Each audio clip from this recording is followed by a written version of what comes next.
Mabuti naman at dumating ka na, John Mark. Hindi ako makaalis nang wala ka pa. Saad sa kanya ni Marlon. Pasensya na. 10:00 ng gabi nang magsimula ang shift ni John Mark. Tahimik ang isang palapag na opisina ng maliit na kumpanya kung saan siya nagtatrabaho sa loob ng 4 na taon. Isang floor lang yon sa lumang gusali sa Ortigas. Iisang reception area, ilang cubicle, isang conference room na madalas walang laman, at opisina ng boss sa dulo na may salaming pinto. Suot ni John Mark ang kupas na uniforme na may bahid pa ng zonrock sa manggas. Inilapag niyang backpack sa maliit na storage room at kinuha ang walis at mop. Isang night shift na naman, John Mark. Bulong niya sa sarili at pilit winawala ang antok. Simple lang ang trabaho ni John Mark. Magwalis, magmap, maglinis ng CR at mag-ayos ng basurahan. At sa 4 na taon, kabisado na niya ang bawat sulok ng opisina. At kabisado rin niya ang isang tao. Mukhang overtime yata si Katie. Bulong-bulong ni John Mark sa kanyang sarili. Si Katie na anak ng boss niya. Madalas niya itong nakikita tuwing may event o kapag dumadalaw sa opisina. Nakataas ang baba, matangos ang ilong, makinis ang balat at laging may suot na mamahaling damit na halatang hindi nabibili sa mall. Maldita raw, sabi ng mga empleyado. Masama ang ugali, mataray, hindi marunong umiti. Pero para kay John Mark, kahit nakakunot ang noo nito, maganda pa rin. Napabuntong hininga si John Mark. Ay nako, mukhang hindi ko na naman mapipigilang tumanaw sa crush ko. Hindi naman siya umaasa. Hindi siya mangmang. Alam niya ang pagitan nila. Kaya hanggang tingin lang siya. Lihim na paghanga mula sa malayo. Isang Lunes ng gabi, habang nililinis niya ang glass door sa lobby, narinig niya ang usap-usapan ng 2 empleyado bago sila umuwi. Naiinis ako doon kay Katie, yung anak ng boss natin. Bakit kasi dito pa nag-OJT? Ang sama naman ng ugali. Tumawa ang kausap nito. Malamang dito siya nagtitrain, siya lang naman ang magmamana nitong maliit na company. Hayaan mo na, wala tayong magagawa. Anak siya ng boss. Napailing ang isa. Ewan ko, training daw sabi ni Sir Robert para matuto sa operations. Pero masyado pa rin entitled kapag nakatalikod ang ama. Kung siyang magmamana nito, ahawa ko na lang talaga sa parents niya na pinagpagura ng company na to. Natigilan si John Mark habang hawak pa rin ang basahan. Bakit kasi sila ganyan? Bigyan muna kasi nila ng chance si Katie. Nang nalaman niyang nagtatrabaho na si Katie, siya na lang yata ang natuwa. Ibig sabihin kasi, araw-araw na niya itong makikita. Araw-araw na niyang makikita ang kanyang crush. Pagdating sa susunod na gabi, nandoon na siya. Nakatayo si Katie sa lobby, naka-white blouse at fitted na slacks.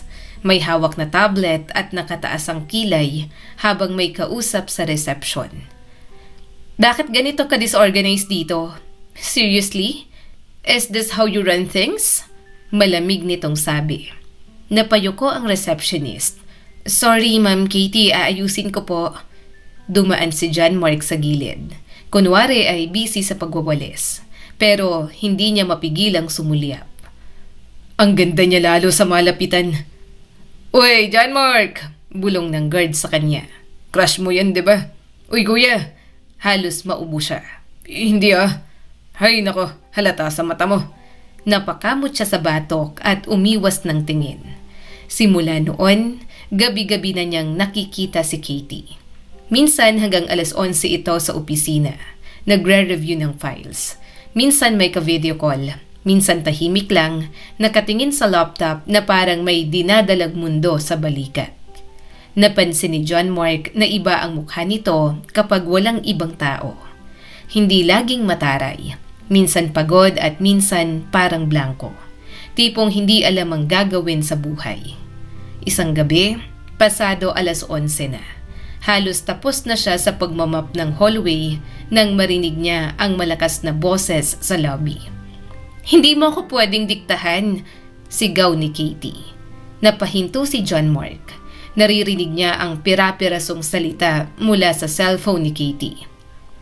"Don't turn this on me. Ikaw ang may kasalanan." Galit na galit ang tono ng dalaga. Dahan-dahan siyang sumilip mula sa hallway. Nakatayo si Katie sa gitna ng lobby. Hawak ang cellphone at nanginginig ang kamay. "Alam mo, I'm done. Pagod na ako." "Anong problema niya?" tanong ni John Mark sa sarili. Hindi niya alam kung lalapit ba siya o hindi. Janitor lang naman si John Mark. Wala siyang karapatang makialam. "Bahala ka sa buhay mo," sigaw ni Katie. "Ma'am," tanong ni John Mark at nanatiling nakaawang ang bibig. At sa sobrang galit, ibinato nito ang cellphone sa maling direksyon. Tumama yon diretso sa ngipin niya. Tila isang matigas at solidong hampas. "Aray!" Napaatras si John Mark. Parang umilaw ang buong mundo sa sakit na naramdaman niya. May kung anong mainit na lasa sa bibig niya. Lasang bakal. Nang tingnan niya ang kanyang kamay, may bahid na roon ng dugo. Napaluhod siya sa sahig habang hawak ang kanyang bibig. Ang ngipin ko!" Napamura si Katie nang makita ang nangyari. "Anong ginagawa mo dyan?" Napatingin siya sa cellphone na tumilapon sa tiles. Basag ang screen at nagkalasog-lasog ang likod. Kuya! Kuya!" Tarantang sigaw ni Katie at lumapit kay John Mark. "Shucks! May dugo! Anong gagawin ko?" Hindi makapagsalita si John Mark. Dumudugo ang bibig niya. Ramdam niya ang kakaibang bakante sa harap ng kanyang ngipin. Nakatitig si Katie sa isang puting bagay na nasa tabi nito at parang hindi makapaniwala. OMG! Natanggal ba yan?" Tumango si John Mark, nangingilid ang luha sa sakit. Parang oo." No, I'm sorry. Hindi ko sinasadya." Halos mapaiyak na si Katie. Hindi niya alam kung tatawa ba siya o iiyak. Sa lahat ng paraan para mapansin siya ng kanyang crush, hindi niya iniisip na mababasag ang kanyang ngipin. "Dinudugo ka. Emergency na to." Nanginginig ang kamay ni Katie habang hinahanap ang tissue sa bag niya. Wait lang." Lumuhod ito sa harap niya. Isang anak ng boss nakaluhod sa harap ng janitor. Gusto niya sanang mamangha, pero masakit talaga ang kanyang bibig. Inabot nito ang tissue at marahang idiniin sa labi niya. "Press mo dito. I'm so sorry." Nagtama ang mga mata nila. Sa unang pagkakataon, wala ang yabang sa mukha nito. Wala ang sungit, puro gulat at konsensya na lang. "Sorry." Mahina nitong ulit habang inaalalayan siyang tumayo. "Dadalhin kita sa ospital, baka mas malala pa yan." Gusto niyang sabihin na okay lang, na ayos lang, na kahit 10 cellphone pang ibato nito sa kanya, tatanggapin niya. "Dadalhin kita sa ospital," desididong sabi nito. "Kasalanan ko to." Nang makarating sa ospital, inasikaso agad ang kanyang bibig. Nakaupo si John Mark sa gilid ng hospital bed, habang may makapal na gasa sa labi. Medyo manhid na ang sakit dahil sa inilagay na pampahinto ng pagdurugo. Pero ramdam pa rin niya ang kakaibang bakante sa harapan ng bibig niya. Parang may kulang. Parang may nawawalang parte ng pagkatao niya. Sa harap niya, paikot-ikot si Katie. Nakasuot pa rin ito ng pang-opisina pero gusot na ang blouse at magulo ang buhok. Hindi na mukhang sosyal na anak ng boss. Mukha na lang itong batang may nagawang kasalanan. "Sigurado ka bang okay ka na?" Tanong ni Katie sa panlimang beses. Tumango si John Mark. Medyo mahirap magsalita ng malinaw. Okay na, Katie. Okay na po, ma'am."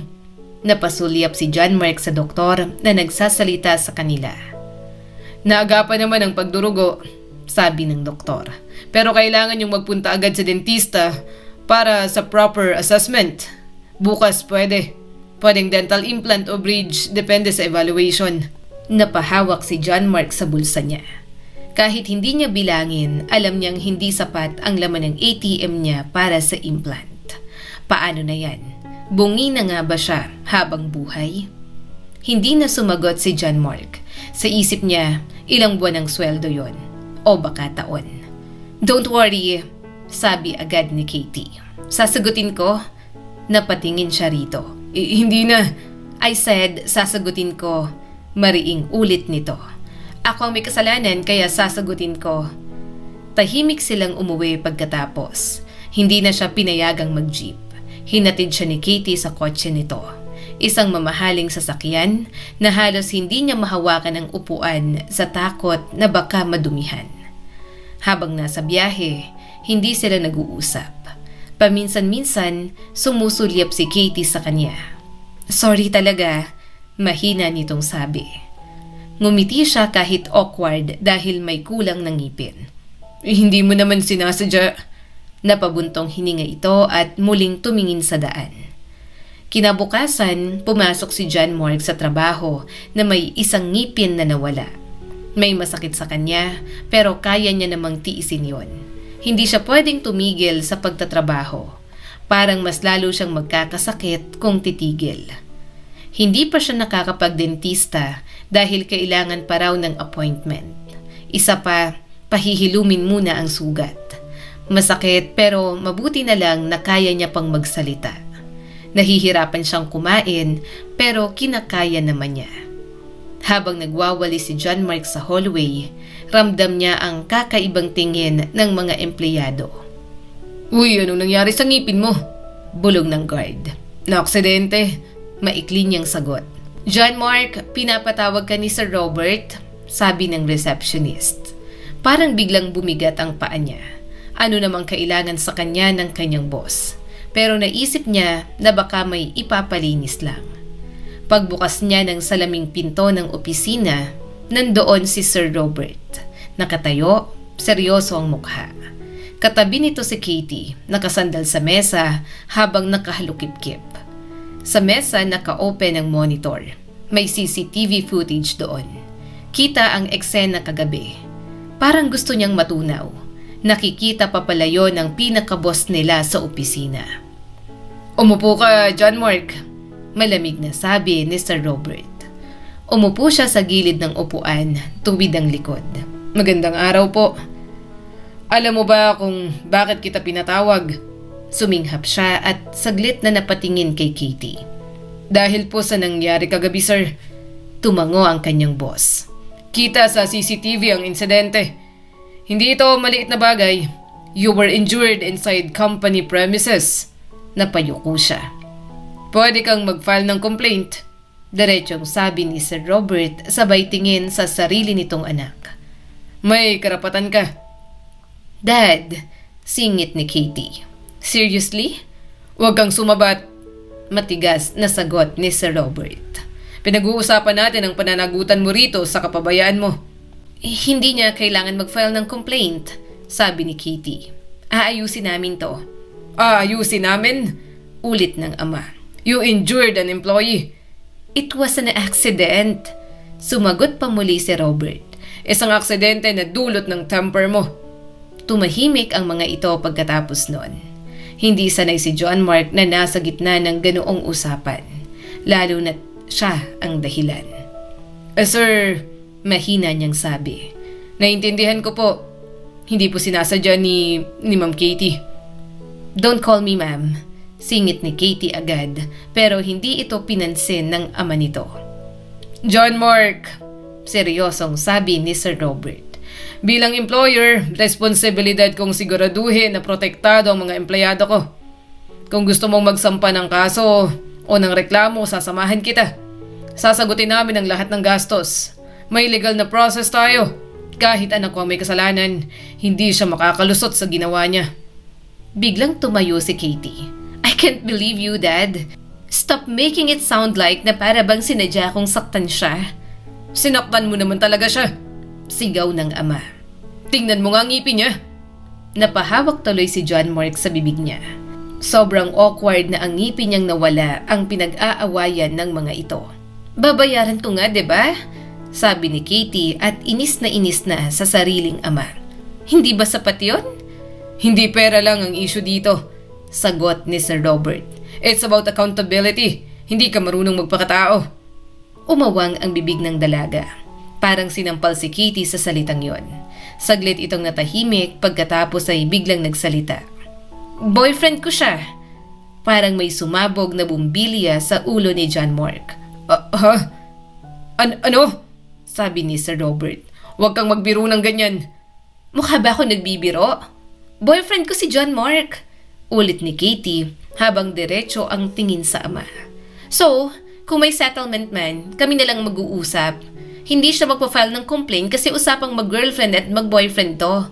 Kaya pwede ba, Dad? Huwag ka nang makialam. Relasyon namin to at hindi naman sinasadyang nangyari. Napatingin si Sir Robert sa kanya mula ulo hanggang paa. Boyfriend? Mabagal nitong sabi. Siya? Anak, don't joke about this. Bahagyang napairap si Katie. I'm not joking. Isa siyang janitor. Parang may kung anong tumusok sa dibdib ni John Mark. Sanay na siya sa salitang yon pero iba kapag ganoon, na parang may kahalong paghamak. Tahimik siya. Hindi niya alam kung magsasalita ba siya o hindi. Ngunit si Katie ang sumagot. Akala ko ba, tinuturo mo sa amin ang pagpapakatao? Malamig nitong sabi. Bakit? Bakit ka ganyan sa boyfriend ko? Napahigpit ang hawak ni Sir Robert sa mesa. That's not the point. Then what is? Sagot ni Katie. Na hindi bagay sa akin? Na mababa siya? Hindi makasagot ang ama ni Katie. Boyfriend ko siya. Madiin nitong ulit. So, kung may problema ka, sa akin ka makipag-usap. Huwag mo siyang takutin ng complaint. Hindi makapaniwala si John Mark sa naririnig niya. Boyfriend? Siya? Hindi siya makatingin kahit kanino. John Mark! Tawag ni Sir Robert at mas malamig pa ang boses. Totoo ba to? Talaga bang girlfriend mo ang anak ko? Parang may dalawang puwersang humihila sa kanya. Hindi niya alam kung ano ang isasagot, pero ayaw niya rin naman na papahiya ang dalaga. Bago pa siya makasagot, hinawakan ni Katie ang kamay niya. Mainit ang palad nito, kaya umawag na lamang ang kanyang bibig. Oo, sagot ni Katie para sa kanya. Totoo, boyfriend ko si John Mark. Wala nang nasabi si Sir Robert. Tinitigan sila nito ng matagal. Sa huli, napabuntong hininga ito. Fine, malamig na sabi ni Sir Robert. Pero sagutin mo ang dental expenses at huwag mong gagamitin ang relasyon na yan para takasan ang responsibilidad. Hindi ko kailangan takasan, sagot ni Katie. Meeting dismissed, sabi ng ama. Hindi na naghintay si Katie. Hinila nito si John Mark palabas ng opisina. Pagkasara ng pinto, sakalang siya nakahinga ng maluwag. Anong ibig sabihin nun? Bulong ni John Mark.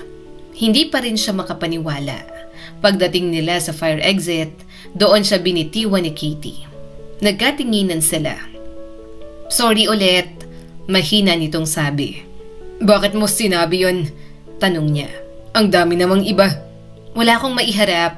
Diretsyong sagot nito. Ikaw ang nandyan, ikaw ang involved. Pero boyfriend? Napahawak si Katie sa noo. Hindi ko na mababawi, narinig na niya. Pwede namang sabihin mo na nagbibiro ka lang. Hindi ako nagbibiro. Putol nito. Magpanggap ka. Napakurap si John Mark. I need to mock him, sabi ni Katie habang seryoso ang mukha. Out of rebellion, ilang buwan na lang para matauhan siya na hindi lahat nadadaan sa ginagawa niya sa akin. Pero ako?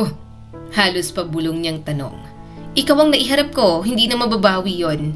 Kung magpapalit pa ako ngayon, mas lalo lang magiging issue. Natahimik si John Mark. Sa loob-loob niya, sumisigaw ang puso niya sa kilig at takot. Magpapanggap na boyfriend, ilang buwan, araw-araw niya itong makakasama. Babayaran ko ang ngipin mo, dagdag ni Katie. Sagutin ko lahat at sorry talaga. Tinitigan niya ito. Sa unang pagkakataon, hindi ito mukhang spoiled brat. Mukha lang itong batang gustong patunayan ang sarili. At kung ayaw mo, dagdag nito, sabihin mo lang, hahanap ako ng ibang paraan. Gusto niyang sabihin na mali yun, na hindi tama ang magpanggap, na baka lalo lamang siyang masaktan. Pero ang totoo, crush na crush niya si Katie. Matagal na. At ngayon may pagkakataon siyang mapalapit kahit peki lang ang lahat.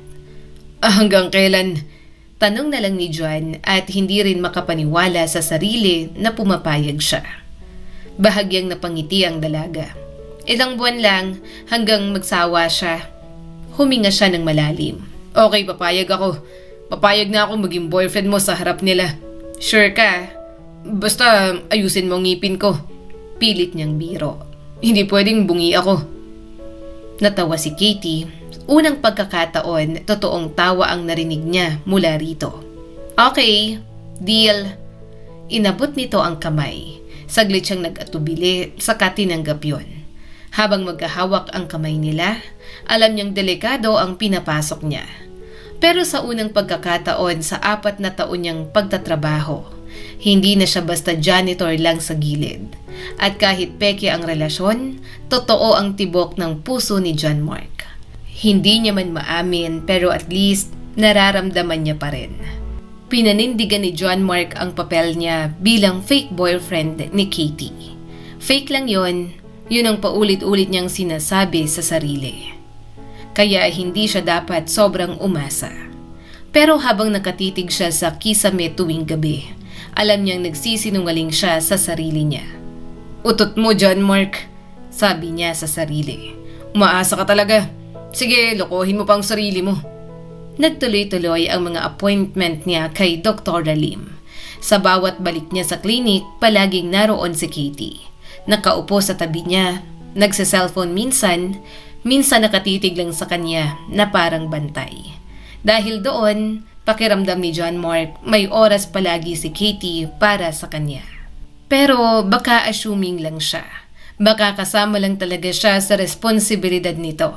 Dahil ito nga ang may kasalanan kung bakit siya nabungi. Dok, bubutasin niyo na ba ang gilagid ko? Tanong niya isang araw, pilit ang ngiti kahit halatang kabado. Okay lang po yan. Sige at butasin niyo na para bumalik na ang killer smile ko. Natawa si Dr. Lim habang inaayos ang mga gagamitin. Relax ka lang, John Mark. Saglit lang to. Saglit lang para sa dentista. Pero para kay John Mark, bawat segundo ay parang isang oras. Ramdam niyang pressure, ang tunog ng drill, ang bahagyang kirot kahit may anesthesia. Napapapikit siya habang nakakuyom sa armrests. Sa gilid ng paningin niya, nandoon si Katie. Nakamasid, tahimik at hindi umalis. At sa simpleng presensya na yon, kahit papaano, gumagaan ang kaba niya. Lumipas ang mga buwan at naging maayos ang proseso ng dental implant. Unti-unting bumalik ang dati niyang ngiti. Mas maayos pa nga kaysa sa dati. Nakakapanibago. Bumalik siya sa trabaho, binabayaran pa rin siya ni Katie para sa ilang gastusin. Lalo na noong nagpapagaling pa siya. Pero nahihiya pa rin si John Mark. Hindi niya gustong umasa. Hindi rin naman habang buhay siyang magiging fake boyfriend nito. Isang gabi, habang kumakain sila sa isang maliit na restaurant malapit sa opisina, bigla na lang nagsalita si Katie. Magbabakasyon tayo. Napatigil si John Mark sa pagsubo ng pagkain. Parang tumigil ang mundo niya, kasabay ng kutsarang nakahinto sa ere. Aha, magbabakasyon tayo, ulit ni Katie. Kaswalang at parang nagyayalang mag-milk tea. Napakurap si John Mark. Magbabakasyon saan? Sa Pangasinan siguro? Parang nalunok niya ang buto ng manok. Pangasinan? May private villa kami roon. Private villa. Sa isip niya, parang ibang planeta ang mundo ni Katie.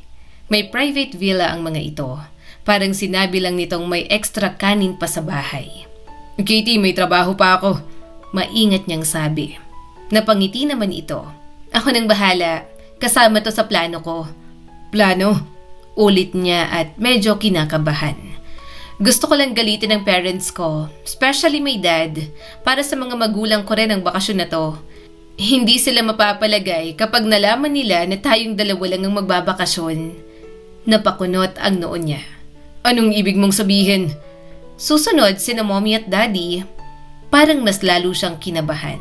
Hindi dahil sa bakasyon, kundi dahil sa mga magulang ni Katie. Nakuha niya agad yon. Medyo pasaway at matigas ang ulo ni Katie. Alam niyang gusto nitong ginagalit ang mga magulang.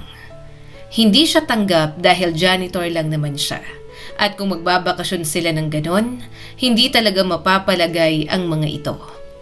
Habang tinititigan ni John Mark si Katie, pakiramdam niya ay para itong bata na nangangailangan lamang ng atensyon. Katie, nagsalita siya matapos ang ilang segundo. Sigurado ka ba? Sa alin? Sa pagpapanggap ko. Sa pagpapakilala sa akin ng ganito. Umangat ang kilay ni Katie. Fake boyfriend kita. Hayaan mo silang maniwala para mayanig naman sila. Mababa ang tingin ng parents ko sa kakayahan ko. Kaya sige at ipoprove ko. Saka hindi naman nila malalaman ng totoo. Kapag natapos na to at medyo nagsawa na ako, madali ng lusutan, sasabihin ko lang na tapos na tayo. Napabuntong hininga si John Mark. Nakaramdam siya ng awa kay Katie. Tila kailangan pa nitong gumawa ng effort at mga kasinungalingan para lang mapagtuunan ng pansin ng mga magulang. Sure na sure akong susunod sila. Dagdag pa ni Katie at may kalokohan sa mga mata. Maaalarma sila kapag nalaman nilang nagbakasyon tayo na tayong dalawa lang. Ito ang unang beses na nagka-boyfriend ako.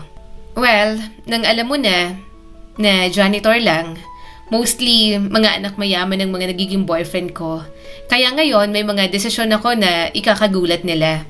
At ikaw, sign ka ng pagre-rebelde ko sa mga bagay na ipinipilit nila sa akin. Tumawa pa si Katie. Trap din para sa kanila. Trap para magkasama silang dalawa. Kapag alam nilang magkasama tayong dalawa na tayong dalawa lang, nag-aalala sila kaya sumasama sila.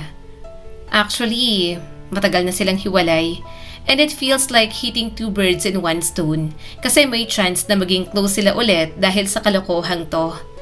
Napakamot siya sa ulo. Hindi niya alam kung matatawa ba siya o kakabahan. Ang alam lang niya, ibang level ang mga plano ni Katie kumpara sa mga iniisip niya sa araw-araw. Wala talaga siyang alam sa pwedeng mangyari roon. Pero si Katie yon at kahit fake boyfriend lang siya, gusto niya pa rin itong suportahan. Nang sumunod na mga araw, naghanda na sila para sa bakasyon. Hindi siya sanay sa ganoong klase ng paghahanda. Para sa kanya, sapat na ang 2 t-shirt at 1 shorts. Pero iba ang mundo ni Katie. Kaya nagpasama siya sa kaibigan na si Ryan para mamili ng maayos na swimming trunks at ilang gamit na pangbakasyon. Ayoko naman na butas ang brief at maluwag ang garter na dadalhin ko ron, sabi niya habang sinusuri ang mga nakadisplay. Natawa si Ryan. Ano, John Mark? Kung hindi ka pa nalagay sa sitwasyon na yan, saka ka lang bibili ng maayos na brief. Sayang kasi sa pere. Saka wala namang naghuhubo. Depensa niya. Napahalakhak si Ryan. Kung makatawa, akala mo kung sinong eksperto. Pareho pa naman silang walang experience pagdating sa babae. Hinawi ni John Mark ang mga hanger na may swimming trunks. Etong green kaya, bagay pa sa akin. Favorite color to ni Katie. Si Sarah, wag yan. Bright green yan oh. Kinuha ni Brian ang black at inilapat sa dibdib niya. Eto na lang, black para safe. Tinitigan ni John Mark ang sarili sa salamin habang hawak ang itim na trunks. Simple, hindi pansinin, mas bagay sa kanya. Pinisil niya ang foam sa harap. Ang laki naman ng foam. Baka magmukhang may dinaya ako rito ah. Malaki na nga to, baka mas lalo pang lumaki. Baka isipin ni Katie may halimaw dito. Yabang mo dyan, Mark, sabi ni Ryan sabay tawa. Sabay lang tayong nagpatuli, alam kong hindi mo kailangan ng ganyan. Napairap siya, kilala niya ang sarili niya at kilala rin siya ni Ryan. Pero hindi siya magpapatalo. Gusto mo pa yatang pakitaan kita rito? Pabiro niyang hinawakan ang belt niya. Agading kunwaring naghahamon si Ryan. Pareho silang natawa. Sa huli, siya rin ang napalayo at itinulak ang kaibigan. Sira ulo. Nahiya ka pa sa sarili mo, sagot ni Ryan. Masira ulo ka kaysa sa akin. Sa totoo lang, gumaan ang pakiramdam niya. Ilang buwan din siyang naging seryoso dahil sa nangyari sa ngipin niya at sa setup nila ni Katie. Ngayon, parang saglit siyang bumalik sa dating John Mark. Yung simple lang ang problema. Tinulungan siya ni Ryan na pumili ng ilang polo at isang maayos na shorts. Aaminin niya, may taste sa pananamit ang kaibigan. Mabuti na lang at sinama niya. Pagkatapos mamili, kumain sila ng pares sa labas ng mall. Habang kumakain, hindi maiwasan ni Ryan na tuksohin siya. "Sigurado ka bang fake lang yan?" Tanong nito habang nakangisi. Hindi agad nakasagot si John Mark. Sumubo muna siya bago nagsalita. "Oo naman." Pero kahit siya, hindi kumbinsido sa tono niya. Madaling araw pa lang, sinundo na siya ni Katie. Nakatayo siya sa tapat ng inuupahan niyang kwarto nang huminto ang SUV sa harap niya. Pagbukas ng pinto, unang bumungad sa kanya ang amoy ni Katie. Parang bagong laban na may halong mamahaling pabango. Nahilo siya sandali, o baka hindi hilo. Baka ka ba? Ang bango-bango naman kasi ng crush ni John Mark. "Okay ka lang?" Tanong ni Katie. Oo. Mabilis siyang tumingin sa bintana. Kunwaring abala sa tanawin. "Mag-drive-thru na lang tayo para makakain ng breakfast habang nasa biyahe," sabi nito. Tumango siya. "Sige, pero..." Napakamot si John Mark sa batok bago magsalita. May dala ako. Naisip ko na wala talaga tayong almusal, kaya nagluto na ako. Marami to. Adobo para matagal." Medyo nahihiya pa siya habang inaabot ang lalagyan. Hindi siya sanay magdala ng pagkain sa ganoong klase ng biyahe. Lalo na't SUV ang sinasakyan at may driver pa silang kasama. Ngumiti agad si Katie, kaya napangiti rin siya. "Wow, nag-abala ka pa. Kumain na tayo. Pero daan pa rin tayo sa drive-thru para may pagkain pa. Saka para makakain din si Manong." May kung anong init na kumalat sa dibdib ni John Mark. Hindi lang dahil pinuri siya, kundi dahil naisip ni Katie ang driver. Kaya alam niyang tama lang ang pagkilala niya rito. Maaring spoiled brat at maraming kalokohan si Katie, pero mabait ito at may lambing pa rin sa katawan. Habang nakapark sila saglit, binuksan niya ang lalagyan. Sumingaw ang amoy ng adobong malinamnam. May halong paminta at laurel. Sinigurado niyang tama ang alat, tama ang lambot ng karne. Kaninang madaling araw pa lang, gising na siya para lang maluto yon. "Bida-bida ka talaga," bulong niya sa sarili. Pero nang matikman ni Katie at mapapikit pa ito sandali, parang sulit ang lahat ng pagod. "Ang sarap! Promise, hindi ako nambobola. Ang galing mo palang magluto." Hindi niya mapigilang ngumiti. Siyempre naman. Tahimik siyang kumain, pero sa loob-loob niya may maliit na yabang. Ayaw niyang mapahiya sa harap ni Katie. Ayaw niyang isipin itong simpleng janitor lang siya na walang maipagmamalaki. Kung hindi man sa pera, kahit sa luto man lang ay maipakita niyang maayos siyang lalaki. Habang papalayo sila sa Maynila, unti-unting nagbago ang tanawin sa labas ng bintana. Pinanood yun ni John Mark na parang bata. Lumiko ang sasakyan sa isang pribadong daan. May malaking gate na mataas at may gwardya sa gilid. Bumukas yon matapos makilala ang sasakyan. Pumasok sila sa mahabang driveway na napapalibutan ng mga puno. Tahimik, parang hiwalay sa mundo sa labas. Habang papalapit sila, unti-unting lumitaw ang vela. Huminga siya ng malalim bago bumaba. Pagbukas ng pinto ng sasakyan, sinalubong siya ng preskong hangin mula sa dagat. "John Mark, nandito na tayo," sambit ng dalaga. Napakurap si John Mark nang marinig ang boses ni Katie. Parang saglit siyang natulala sa tunog ng alon sa malayo. "Ang ganda rin dito," sabi niya, hindi inaalis ang tingin sa malawak na asul sa harapan nila. "Sanay ako sa dagat kasi bago ako mapadpad ng Maynila, talagang taga-isla muna ako. Taga-Tingloy ako." Napangiti si Katie. "Talaga? May kamag-anak kami ron. Wow, it's really a small world. Next time punta tayo ron. Ang tagal ko na rin hindi nakakapunta simula nang maghiwalay ang parents ko. Sa mga Villora, sila ang mga kamag-anak namin." Napatingin siya rito. Hindi siya makapaniwala. Maliit lang ang isla pero hindi sila nagkita. Tinuro ni Katie ang villa. Hintayin mong lumubog ang araw. Ang ganda ng sunset dito. Tahimik siyang tumango. Pumasok sila sa loob. Maluwang ang sala. Magandang mga gamit sa loob. Walang aircon pero hindi kailangan. Presko naman ang paligid. Sa likod ng villa, may maliit na infinity pool. Mula roon, diretsong tanaw ang dagat. Parang walang hanggan ang tubig ng pool na umaabot sa asul na karagatan. Hindi niya napigilang mapahanga. Private talaga. Parang tayo lang ang tao sa mundo. Kailan susunod ang parents mo? Huminto ito sandali bago sumagot.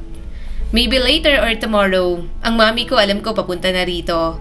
Hindi sila makatiis nang sabihin kong magbabakasyon ako kasama ka. May kung anong kumirot sa loob niya. Bahagya siyang umiwas ng tingin, kunwaring pinagmasdan ng pool. Ayaw talaga nila sa akin, oh. I mean, kung hindi tayo nagpapanggap, kung totoong boyfriend mo talaga ako, ganito pa rin kaya ang magiging reaksyon nila.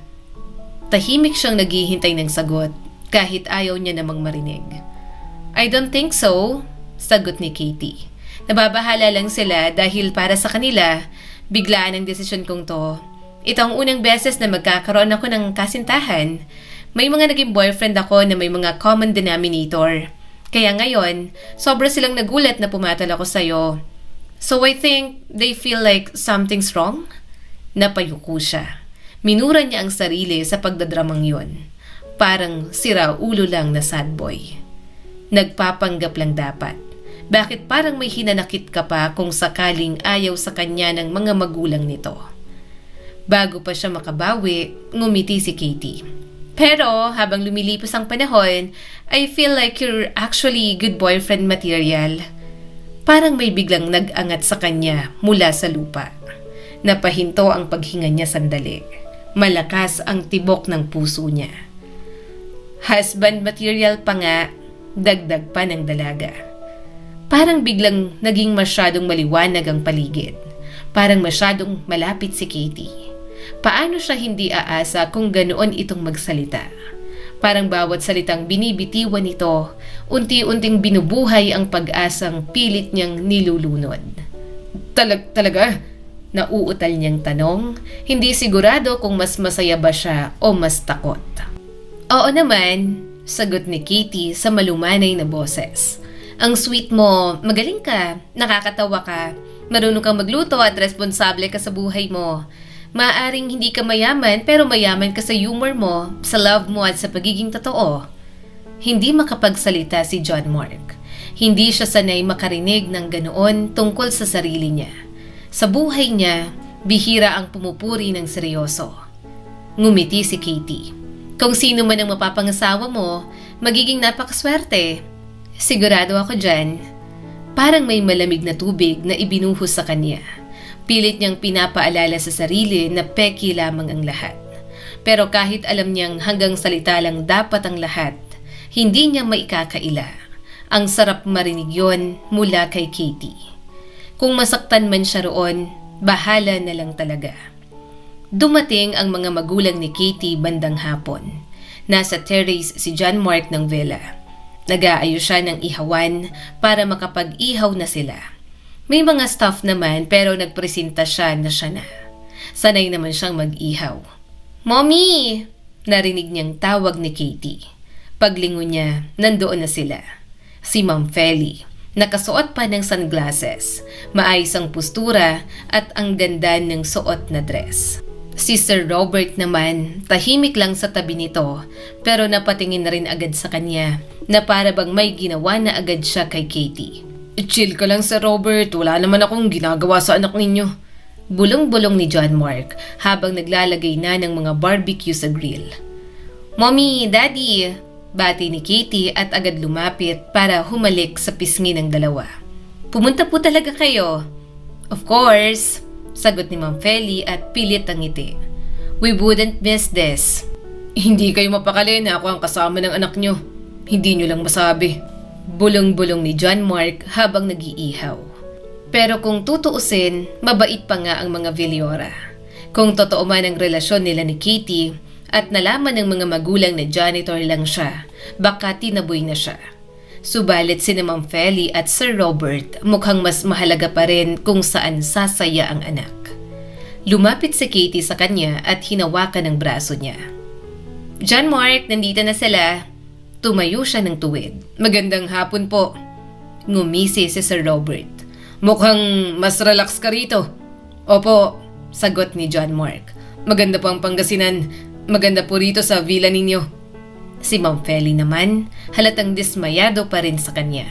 Kitang-kita niya na wala itong tiwala sa kanya. Nauunawaan naman ni John Mark dahil hindi naman siya kilala ng mga ito. 4 na taon siyang janitor sa mga ito pero hanggang doon lang. Kahit siya, kung may anak sila ni Katie, mag-aalala rin siya sa mga taong kasama. "Aakyat muna kami anak, kung anong activity ninyo susunod kami," nakangiting sabi ni Ma'am Feli. Tumango si Katie. "Siya nga pala, Mommy, magkasama po kayo ni Daddy sa room. Okay lang naman po, 'di ba?" Biglang nanigas si Ma'am Feli. Malaki ang villa pero 3 lang ang kwarto. Tig-isa na silang dalawa ni Katie. Okay lang naman siya na sa sofa na lang matulog. Pero sabi ni Katie, kasama yon sa plano. Tumingin sa kanya si Katie. "Pero kung hindi ka komportable na makasama si Daddy sa iisang kwarto, ayos lang. Sa kwarto ko na lang po matutulog si John Mark." Agad na tumutol ang mga magulang ni Katie. Muntik na siyang matawa. Ayaw talaga ng mga ito sa kanya. Hindi lang madiretso ang anak. Kung magtatabi man sila o magsasama sa isang silid, wala naman siyang gagawing masama. Gusto niya si Katie pero hindi niya ito pipikutin kung ayaw nito. Nire-respeto niyang dalaga. "Fine, sa isang kwarto kami ni Feli," sambit ni Sir Robert sabay lingon sa asawa nito. "No, ayokong kasama ka. Ang mabuti pa umuwi ka na lang o mag-book ng hotel." Natawa si Sir Robert at mukhang napikon. "Feli, private villa to ng pamilya natin. Bakit ba ako hahanap ng hotel kung pwede naman ako rito? Alam mo sa reaksyon mong yan, naniniwala talaga akong hindi ka pa rin nakalimot sa akin." Napairap si Ma'am Feli. "Excuse me? Tapos na ako sa'yo. Tumigil ka na sa pagiging ilusyonado, Robert." Nag-aaway na ang mga magulang ni Katie sa harap nila. Alam niya kung bakit nakakakita ng pag-asa si Katie na magkakabalikan ang mga magulang nito. Halata namang hindi pa nakaka-move on sa isa't isa. "Mommy, Daddy, wag na kayong mag-away, please." Bahagyang tumawa si Katie, na medyo naaasar na yata. "Gusto kong i-enjoy ang bakasyong to kasamang boyfriend ko. Sana hindi kayo palagi nag-aaway ng ganyan. Kung ganyan lang din, sana pala kaming dalawa na lang po ni John Mark. Bakit pa po ba kayo pupunta rito?" Hinawakan ni Ma'am Feli si Katie. "Hindi, iha. Pasensya na. Ang totoo, nakakainis talagang tatay mo. Alam kong kahit ikaw, naiinis sa papa mo, hindi ba?" Kumunot ang noo ni Sir Robert. "Naiinis? Nagdidisiplina lang ako dahil pinalaki mo siya na masyadong spoiled." Napairap si Katie. "Mag-aaway na lang kayo. Kami na lang ang aalis ng boyfriend ko." Nanlaki ang mga mata ni Ma'am Feli. "Sorry, okay? Hindi na kami mag-aaway. Pero sasama pa rin kami sa mga gagawin nyo, okay? Gusto rin naming makilala si John Mark bilang boyfriend mo." Doon nagtapos ang usapan. Umakyat na nga ang mga magulang ni Katie. Kaya silang dalawa magkatulong na lang na naghain ng pagkain. Nang bumaba ang mga magulang ni Katie, doon na sila kumain. Bigla lang silang nagkatinginan ni Sir Robert. Tumaas ang mga kilay nito sa kanya. Tinaasan din niya ng kilay. Boss niya ito pero ewan niya ba kung bakit ang gaan ng loob makipag-asaran ng tingin kay Sir Robert. "Magpapahinga muna tayo. Bukas pag-iisipan muna natin kung anong magagawa natin. Tapos sa hapon siguro maglalangoy na lang tayo," sabi ni Katie pagkatapos kumain. "Sasama ako," agad sabi ni Ma'am Feli. "Ako rin," sabi pa ni Sir Robert sabay tingin kay Ma'am Feli. Ngumiti naman si Katie. "Sure, Mami, sumama kayo ni Daddy." Yun na nga ang ginawa nila. Nagpahinga na sila sa kanya-kanyang silid. Bumaba lang ng mag-late dinner. Hindi na sila nagluto dahil may ilang tauhan naman ang mga Villora na gagawa para sa mga ito. Nang matapos kumain, nabitin pa sa pahinga si Ma'am Feli kaya umakyat na muna ito. Si Sir Robert naman nanatili sa sala at abala sa laptop. Nakita niyang tumambay si Katie sa may terrace kaya tumabi siya rito. Inalok niya ito ng tsaa pero tumanggi naman. Masaya ka ba? Mukhang gagaan ang plano mo. Halata namang hindi pa nakaka-move on ang mga magulang mo. Medyo inilapit niya ang katawan rito at bahagyang yumuko tapat banda sa braso nito. Nilingon siya ni Katie, parang isang reynang dinudungaw ang alipin nito. Oo, sana magkabalikan na sila. Gusto kong magkasama sila ulit. Gusto kong maging kompleto muli ang pamilya ko. Saka naiinis na lang talaga ako kay Daddy, kaya mas lalo ko siyang iinisin. Napangiti si John Mark. Magkakabalikan yan. Basta may magbabalang ng pride kahit sino sa kanila. Maayos pa yan. Saka ang daddy mo, mukhang mahal ka naman. Mahigpit lang kasi syempre, hindi lang naman siya basta ama. May-ari siya ng company, kaya kailangan maging maayos. Kasi isang pagbagsak niya, damay talaga kahit pati mga maliliit na empleyado katulad ko. Natahimik si Katie. Malalim itong nag-isip at mukhang may napagtanto. Siguro, tama nga si Daddy na masyado kong spoiled. Sanay ako sa marangyang buhay pero hindi ko alam kung paano tinaguyod ni Daddy ang company. Napangiti si John Mark. Sure ako na maiintindihan ka ng mga magulang mo. Alam nilang may pagkukulang din sila. Pero ngayon, punuin ninyo ang pagkukulang na yon para mas maging maayos na bersyon ng mga sarili nyo. Sa nakikita ko kasi, ang gulo-gulo ng pamilya niyong tatlo. Sa amin din magulo pero gusto ko pa ring ayusin. Namungay ang mga mata ni Katie. Malungkot itong napangiti at bumuntong hininga. Ang lalim mo naman palang tao. Gustong gusto kita bilang isang tao. Sana pagkatapos nito, maging magkaibigan tayo. Malawak nang umiti si John Mark. Kailanman ay hindi niya naisip na magiging magkaibigan sila ni Katie. Hinahangaan niya lang ito at tinatanaw mula sa malayo. Kaya masarap sa pakiramdam na malamang magiging magkaibigan na sila. Kinabukasan, maaga silang nagising. Nakasuot si John Mark ng swimming shorts na black at plain shirt na puti. Si Katie, nakadress na kulay dilaw at sumasabay sa hangin ang tela. Si Ma'am Feli, nakasombrero at may dalang shawl. Si Sir Robert naman, nakasuot lang din ng shorts at simpleng t-shirt. John Mark, ano nga ulit ang trabaho mo? Biglang tanong ni Ma'am Feli habang naglalakad sila sa buhangin. Janitor po sa company ni Sir Robert, sagot niya. Wala ka bang ibang balak na trabaho? Tanong pa ni Ma'am Feli. Hindi naman sa minamaliit ko ang trabaho mo, pero pwede kang mangarap ng higit pa riyan. Kung talagang may gusto ka, pagsikapan mo yan. Bahagya siyang napakamot sa batok. Ang totoo po, hindi ko rin naman po talaga alam kung anong gusto kong gawin sa buhay. Kontento po ako ngayon kasi hanggang ngayon, hindi ko pa rin po alam.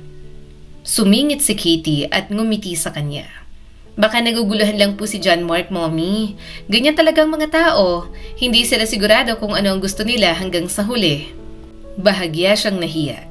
Hanggang high school lamang ang natapos niya. Tinigil pa niya para makapagtrabaho muna. Kaya nag-ALS na lang siya para mapabilis. Parang matagal niyang itinigil ang mga gusto niya para sa mga kapatid niya. Hindi pa maganda ang naging paghihiwalay nila. Kaya ngayong mag-isa siya at tapos ng maging breadwinner, parang bigla siyang nawalan ng layunin. Nakakahiya na tinanong siya ng isang tao kung anong pangarap niya. Kahit simpleng bata, may pangarap sa buhay. Pero bakit siya parang hirap na hirap pang isipin? Hindi na kasi siyang klase ng tao na iniisip ang future. Mahalaga lang sa kanya kung ano ang ngayon. Mas mahalaga kay John Mark na may pakinabang siya sa mga taong mahal niya, kaysa makinabang siya sa mismong pinaghirapan niya. My John Mark is such a great man, Mommy, saad ni Katie na nagpatigil sa mga iniisip niya. Nagtatrabaho po siya ng husto. For years, naging breadwinner siya sa mga kapatid niya. Nabanggit niya po sa akin. Suminghap si Ma'am Feli. Talaga? Tumango si Katie. Pagkatapos maulila, siya ang sumuporta sa mga pangangailangan ng mga kapatid niya. Napakagatlabi si John Mark. Alam naman niyang ikinuwento niya yon nang minsan silang magkwentuhan ni Katie. Pero namamangha siya na naaalala nito. Walang espesyal sa mga ginawa ni John Mark. Pero kung makwento ni Katie sa nanay nito, parang isa yung kahangahangang bagay. Tila tipong pwedeng isama sa Guinness Book of World Records. Pagdating sa dulo ng beach, naupo sila sa beach chairs na inilagay doon. Naglatag ng banig ang staff ng villa.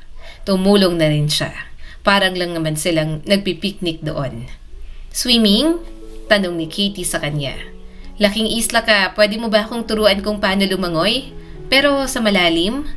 Napangiti agad si John Mark. Sige. Sasama kami, sabi agad ni Sir Robert. Maliligo din kami ni Feli sa dagat. Napairap naman si Ma'am Feli. Napatingin si John Mark kay Sir Robert. Hindi niya alam kung siya pa ba ang binabantayan nito o si Ma'am Feli na nagsusungit dito. Maya-maya ay naghubad na si Katie ng dress. Nakasuot ito ng yellow na one-piece bikini na may tabas sa bandang gilid ng bewang. Hoy! Bulalas ni Sir Robert at masama ang tingin sa kanya. That's my daughter! Bakit ka nakatingin ng ganyan? Itinikom niya ang bibig niya. Napanganga pala siya kay Katie. Kaya nga ho, ang ganda ng anak niyo. Saka girlfriend ko naman po. Natawa si Katie. Lalo na at gustong-gusto nitong iniinis ang ama na palaging mainit ang ulo. Tama na yan, John Mark. Huwag kang matakot dyan kay Daddy kahit boss mo pa. Ako ang bahala sa'yo. Ilang sandali pa, si Ma'am Feli naman ang nagtanggal ng cover-up nito. Biglang nawala ang atensyon ni Sir Robert sa kanya. Bahagyang natawa si John Mark. Sure na siya. Patay na patay pa rin si Sir Robert kay Ma'am Feli. Hinawakan na lang ni John Mark ang kamay ni Katie. Tara na, mauna na tayo sa dagat. Hayaan mo na muna ang mga magulang mo. Tumutulong laway ng daddy mo sa mami mo. Hindi napigilang tumawa ni Katie. Nang unti-unti na silang lumusong sa dagat, medyo nadadala pa sa mahinang alon si Katie, kaya hinawakan niya ito sa bewang. Ang lamig, garalgal na sabi nito. Natawa si John Mark. Lubog muna tayo. 1, 2, 3. Pareho silang lumubog ng mabilisan. Nang umahon, pareho pa silang natawa. Natabunan pa ng buhok ang mukha nito. Gusto niyang hawiin at ayusin, pero wag na lang. Turuan mo na ako mag-swimming sa mas malalim, sabi ni Katie at nagpatuloy sa paglalakad. Marunong naman ako lumangoy, sumubok ako sa malalim, pero kapag iniisip ko na hindi naabot ng mga paa ko, natataranta ako kaya nalulunod ako. Napangiti si John Mark. Huwag ka mag-alala, hahawakan kita.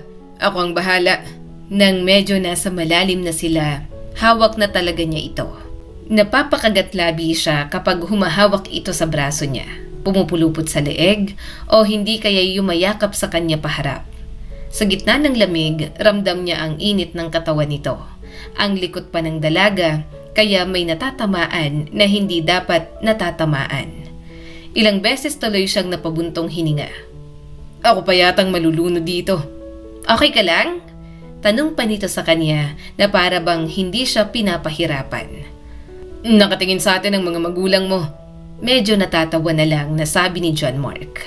Kahit ang simpleng paglangoy, trigger na trigger ang daddy mo. Akala yata nila may ginagawa tayo rito.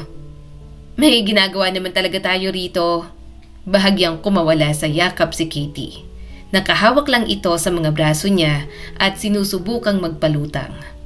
Mahinang tumawa si John Mark. Kalmahan mo lang ang kampay ng mga paa mo. Kapag natataranta ka, mas talo kang lulubog. Bahagya itong pumikit. Hindi ko mapapakalmang sarili ko. Siguro kasi dagat to. Baka matangay ako kung saan, John Mark. Nandito naman ako eh. Kapag hindi ka makaahod, iaangat naman kita. Kung tangayin ka pa sa mas malalim, kasama mo naman ako. Hawak lang sa kamay ko. Lulubog tayo ah. Mag-dive tayo sa baba. Senyasan mo ako kapag hindi mo na kaya sa ilalim. Tumango agad si Katie. Ilang sandali pa sabay silang lumubog. Lumangoy sila sa direksyon papunta sa mas mababaw. Nakita niya ang saya sa mga mata nito habang naglalangoy sila. Nang makaahon, pareho silang hinihingal. Kumusta? Tanong ni John Mark. Niyakap siya ni Katie. Marunong na ako. Thank you. Next time, samahan mo ako Gusto kong subukan ng deep diving at snorkeling. Basta kahit anong water activity, tipid siyang napangiti. Ikaw ang bahala. Nang mapagod, pumunta na sila sa bahaging hanggang tuhod na lang. Nagbibiruan na lang sila. Nagtatawanan at halos hindi na maisip na kasama nila ang mga magulang nito. Pero sa gilid, nandoon sina Sir Robert at Ma'am Feli. Nakaupo sa beach chairs at nagmamasid lang sa kanila. Relax ka lang, bulong ni Katie habang tinatalsikan siya ng tubig. Paano? Bulong niya pabalik. Parang may CCTV. Just enjoy this moment. The fact na magkasama sila at may chance na mag-usap, gumagana ang plano natin, John Mark. Lumapit si Ma'am Feli sa gilid ng tubig. Katie, wag na kayong pumunta sa masyadong malalim. Medyo lumalakas ng alon. Sumagot agad si Katie. Opo, Mommy. Napatingin sa kanya si Ma'am Feli. John Mark, bantayan mo siya. Opo, sagot niya agad. Hindi ko po siya pababayaan.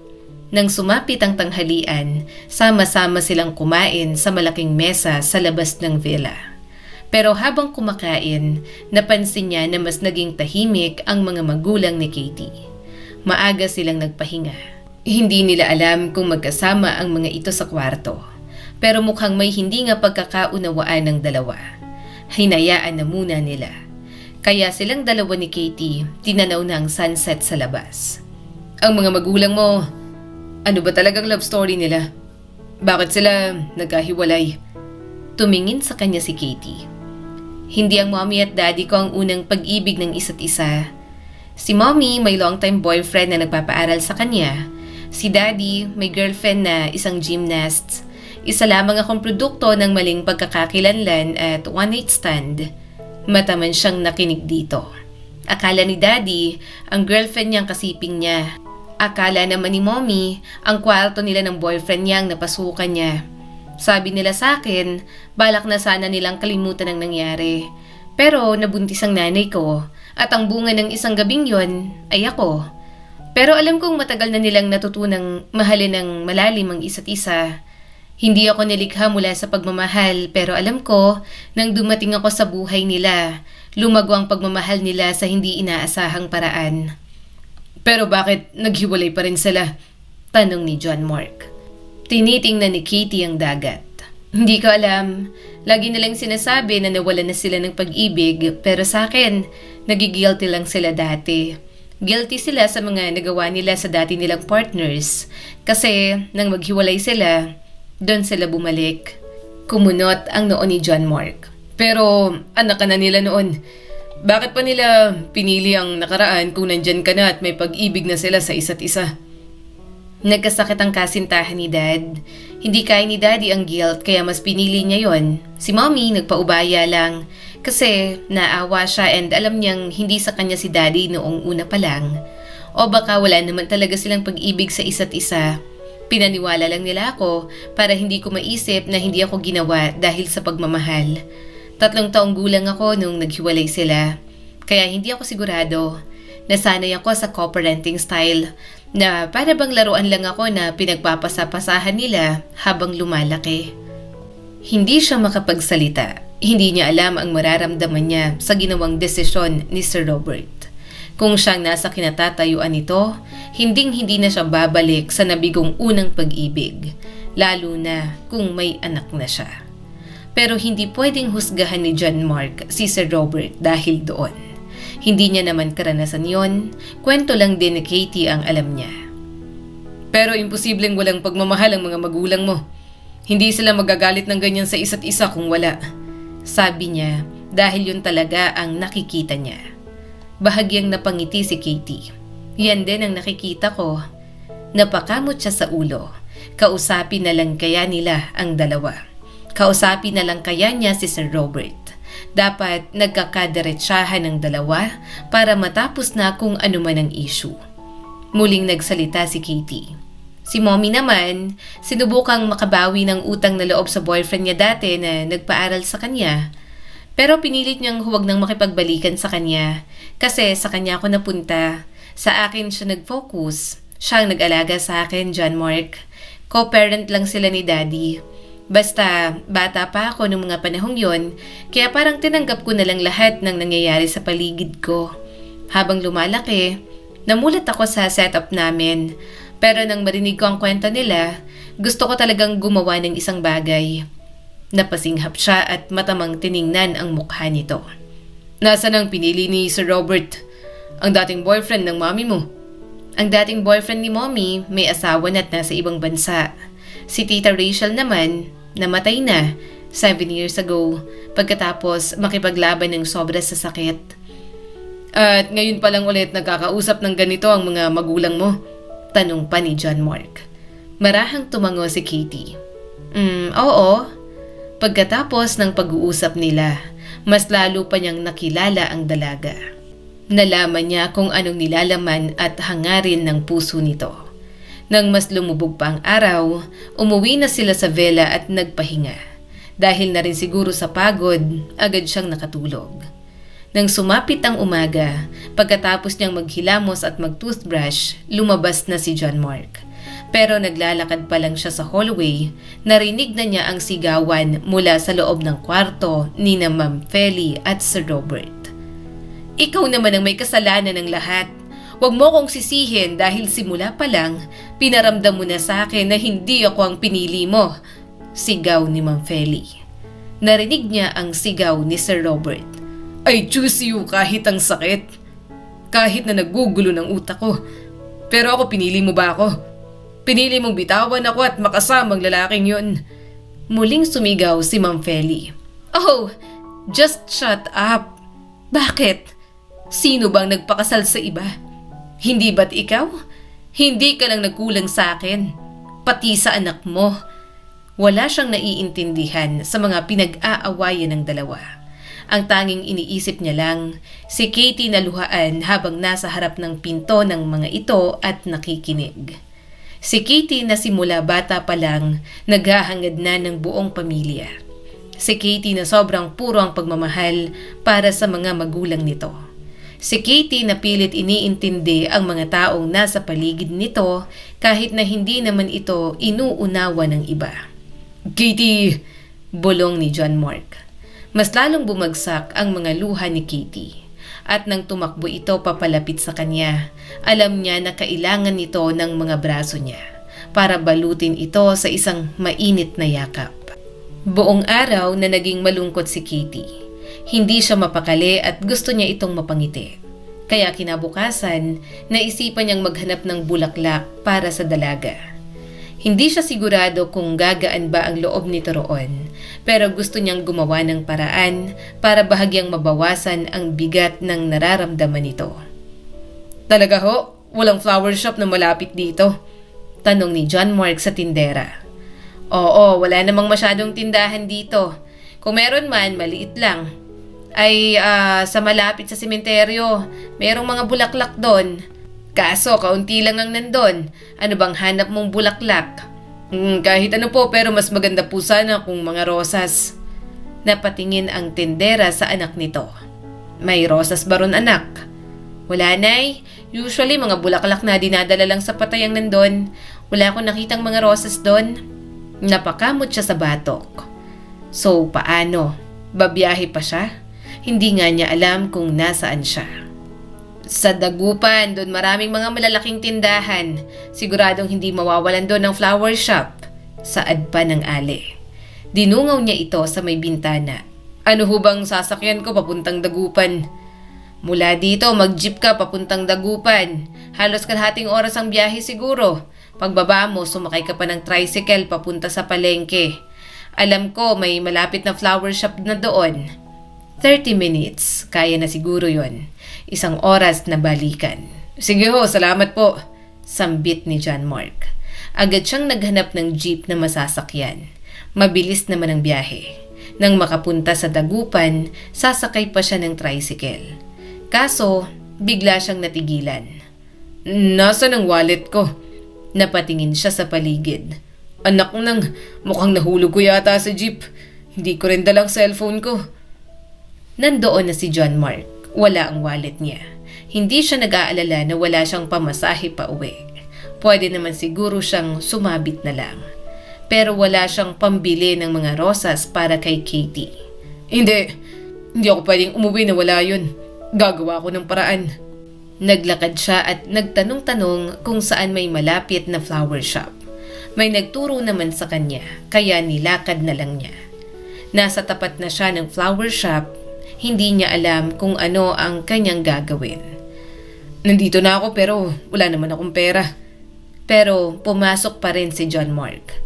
Tumunog ang maliit na kampanilya sa pintuan nang itulak niya yon. Parang may sariling mundo sa loob ng flower shop.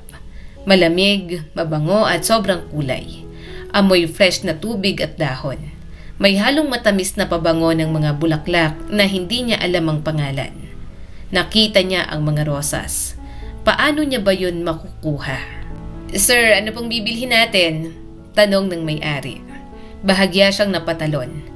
May babae sa gilid niya, nakangiti at hawak ang maliit na notebook.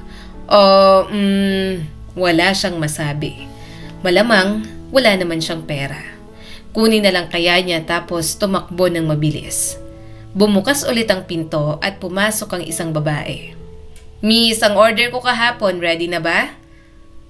Sandali lang po ma'am, sagot ng babae, sabay lingon sa bagong dating. Kukunin ko lang po sa likod. Wait lang po sir. Tumango siya agad. Sige, okay lang. Umatras siya sa gilid. Kunwaring tumitingin sa ibang bulaklak. Pero ang totoo, mga rosas lang ang nakikita niya. Para siyang sira na nakatayo roon at walang plano. Habang inaasikaso ang isa pang customer, may narinig siyang boses mula sa likod ng counter. Ay, patay tayo. Lumabas ang isang dalagita mula sa likod at may hawak na cellphone. Bakit? Tanong ng babae sa counter. Sara yung mini truck, hindi umaandar. Paano natin pipick upin yung delivery mamaya? Ano? Sira mamaya na yun, di ba? Nasa farm ng order. Napailing ito. Tinatry daw pa andarin, ayaw. Sinabi ko kay Papa pero wala pa siya. Nasa Manila pa't mamaya pang uwi. Wala ring mekaniko dito ngayon. Lumapit si John Mark ng dahan-dahan. Excuse me, narinig ko lang sira ang mini truck ninyo. Napalingon ang dalawa sa kanya. Opo, bakit? Sagot ng dalagita. Marunong akong mag-ayos, sabi ni John Mark. Basta may gamit. Halatang nagdududa ang owner ng shop. Tiningnan siya mula ulo hanggang paa. Talaga? Mekaniko ka ba? Hindi, pero sanay ako sa makina. Generator, tricycle, ganyan. Lumaki ako nagkukumpone. Ang totoo niyan, nahulang kasi ako ng wallet. Nahulog sa jeep. Wala akong pera. Napatingin siya sa mga rosas bago tumingin sa owner. Isang rosas lang ang gusto kong bayad kung ipapaayos niyo ang inyong mini truck. Kailangan na kailangan lang talaga. Nang rosas? Medyo gulat na tanong ng owner. Tumango siya. Gustong-gusto niyang mapasaya si Katie pero nahulog ang wallet niya. Hindi siya uuwi nang walang bulaklak para rito. Kahit maglakad na lang siya pauwi ay ayos lang. Halatang may pagdududa pa ang mga ito pero sa bandang huli pumayag din. Kaya iginiya siya papunta roon. Nasa likod ng shop ang mini truck. Lumang modelo yon, kita pa lang alam niya na agad ang problema. Binuksan niyang hood, amoy langis at kalawang. Para siyang umuwi sa lumang garahe ng tatay niya noon. May tools ba kayo? Tanong niya. Inabot ng dalagita ang toolbox. Kompleto, kaya napangiti siya. Sige, tingnan natin. Sa unang 30 minuto, tahimik lang siya. Naririnig niya ang sarili niyang hinga at kalansing ng bakal. Pawis na siya. Dumidikit ang damit sa kanyang likod, amoy grasa ng kamay niya, pero hindi siya tumigil. Isang oras ang lumipas. Uubra ba yan? Tanong ng dalagita sa gilid. Uubra, sagot ni John Mark.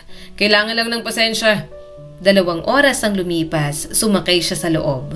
Pag-ikot niya ng susi, umugong ang makina. Ayos na! Ate, umaandar na! Sigaw ng dalagita. Tumakbo palabas ang babae. Nang marinig ang makina, napanganga ito. Mabuti naman at naayos na. Pinatay ni John Mark ang makina at pawis na pawis, amoy kalawang pa. Mabaho na talaga siya. Pagka-uwi niya, maliligo muna siguro siya bago humarap kay Katie. Kaso, gustong-gusto na niyang ibigay ang mga bulaklak. Baka hinihintay na siya nito, ilang oras na rin kasi siyang nawawala. Tumango siya. "Pwede na bang mga rosas ko?" Natawa ang mga ito. Siyempre naman, nakangiting sabi ng may-ari. Pumasok silang muli sa shop. Kumuha ang owner ng pinakamagandang mga rosas sa florera. Isa lang ang hiniling niya pero ginawang 8 ng mga ito. Ginawan pa siya ng bouquet, nilagyan ng balot at magandang ribbon. "Para kanino ba to?" tanong ng may-ari. Napalunok siya habang pinupunasan ng pawis. "Para sa taong espesyal sa akin. Malungkot kasi siya ngayon. Baka sakaling mapasaya ko." Inabot sa kanya ang bouquet. "Bonus na yan, salamat sa pag-ayos ng mini truck namin." Hinawakan niya ang mga bulaklak. Parang lumiwanag ulit ang mundo at nakikita na niya agad ang mukha ni Katie. "Salamat po." Lumabas si John Mark ng shop na pawisan, amoy makina at may hawak na bouquet. Huminga siya ng malalim. "Sasabit na lang ako sa jeep." Lumakad siya papunta sa sakayan. Mainit ang kalsada. Ramdam niya sa talampakan ng init kahit may tsinelas pa siya. "Ay anak ng..." Tumingin si John Mark sa paa niya. Nalagot na pala ang kanyang tsinelas. Napapikit siya. "Ay naku, ang malas ko naman ngayong araw." Pinilit niyang isuot ulit. Inipit niya sa paa. Lumakad siya ng paika-ika. Mukha na siyang sirang robot na low battery.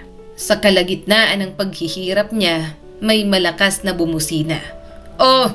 sigaw ni John Mark. Halos tumalon ang kaluluwa niya palabas ng katawan.